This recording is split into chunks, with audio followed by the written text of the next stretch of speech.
Sorry, no Tiny Chef content today. Well, not exactly, anyways. I mentioned Cory Doctorow in the last video I did, where I mentioned this theory about why Tiny Chef got canceled. And my opinion is that the enshittification is part of what got that show, along with so many others. So let's get into that, because nobody cares what I think about platform rot. As I mentioned in the bonus content with episode 52, there have been some other things in my way. I'll get to those things in time. For now, though, I can feel the energy in my voice again.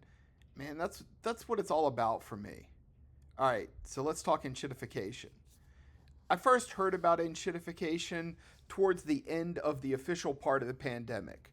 You remember that magical time when we were all trying to figure out how to act in regular society again?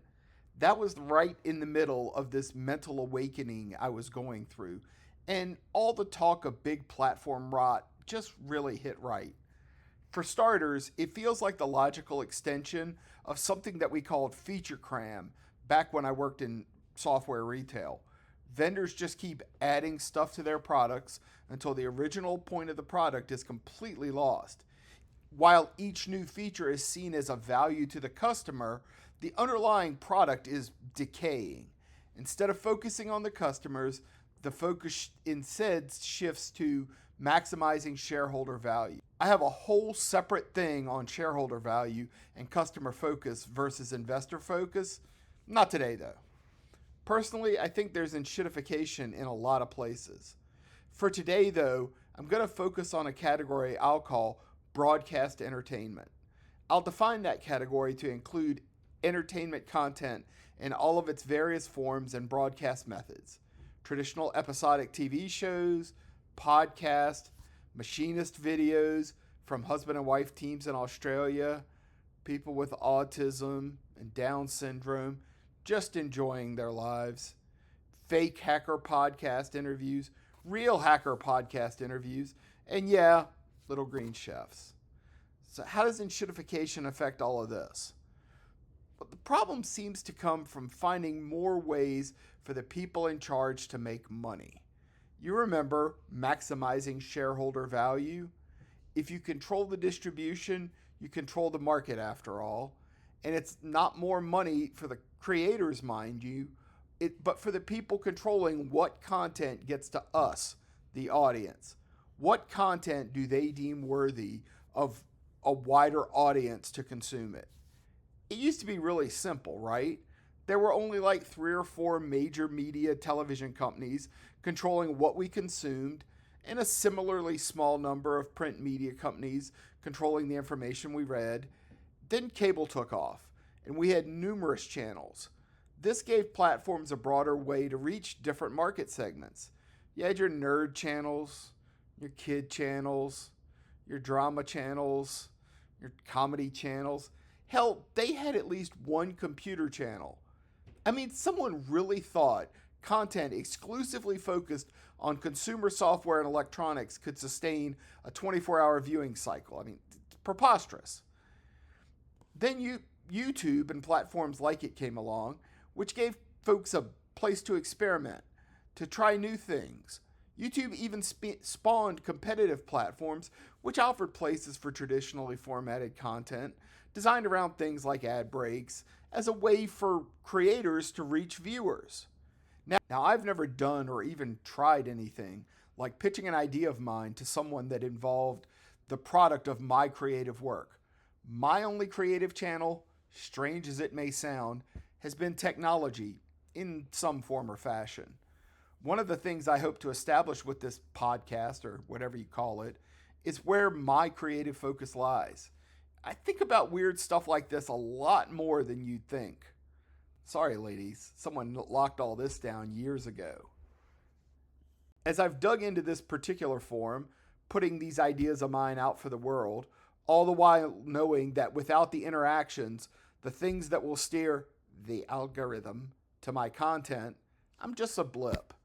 I'm cool with being a blip. It's nice knowing that even a few people are listening. I really feel like the pandemic kick-started the enshittification of broadcast content. I remember watching TV, like proper fall TV season episodes of shows during my recovery. I guess I'm still old school like that. I rely on networks to help steer me towards things they hope I'll like. When it comes to being entertained, that fits the model I've had my entire life. I feel like networks seem to have stopped caring about what anyone wants to watch at around the time they couldn't get people together on a set to put a show together. They just took their collective feet right off the gas. So they started relying on things like recording cops while they're just doing their job, or game shows, or reality TV, or anything where there was no real deep creative input needed. I mean, you're taking your eye off of what your platform is supposed to do, right?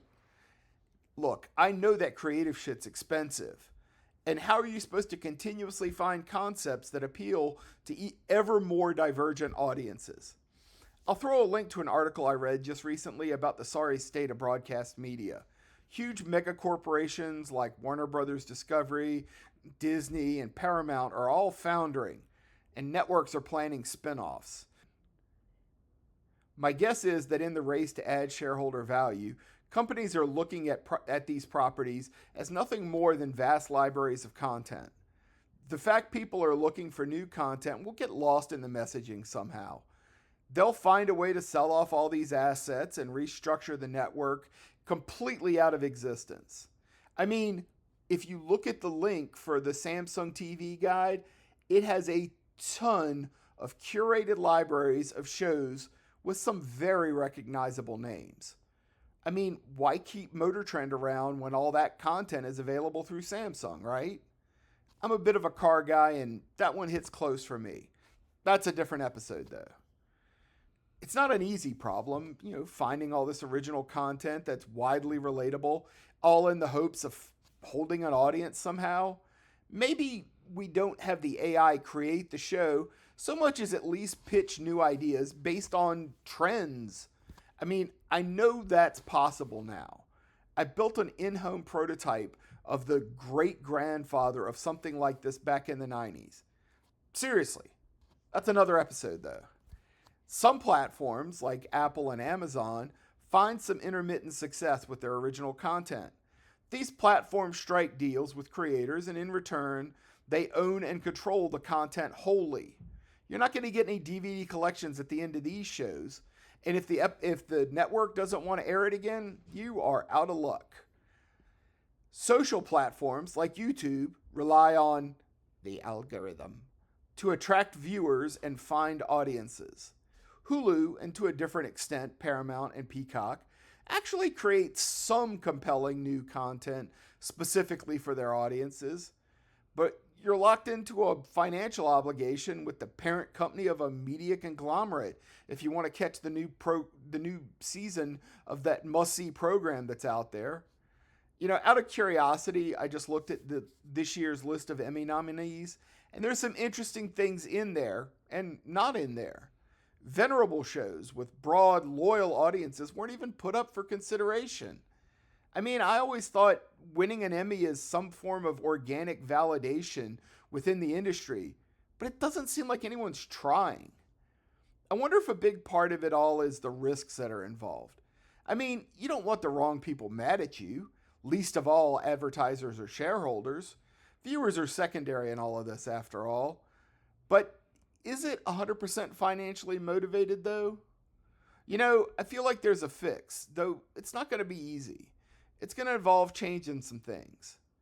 It needs to involve a way for platforms like YouTube and creators like everybody I just mentioned before and everybody that I'm going to mention over time, and gives them a place where the market can more easily find them.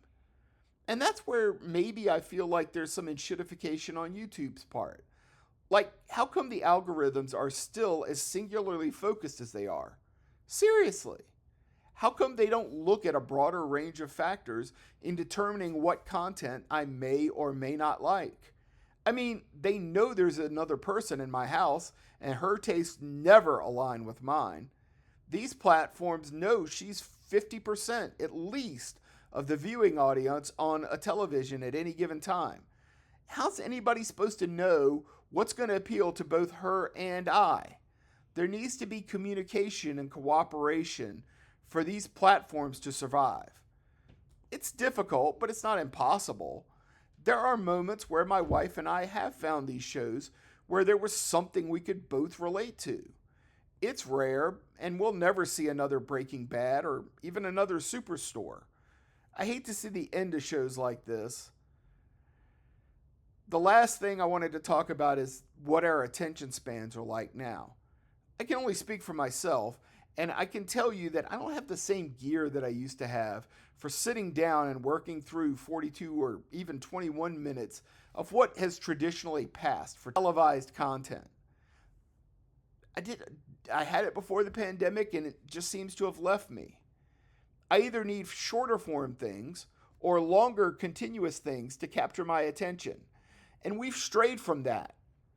Like I said, fear or worry about being sued or whatever the reasons are, I need to find a way to get this content steered to me. And I'm going to wrap up now on the attention span thing because I'm getting a little distracted right now. Thanks for listening. Take care.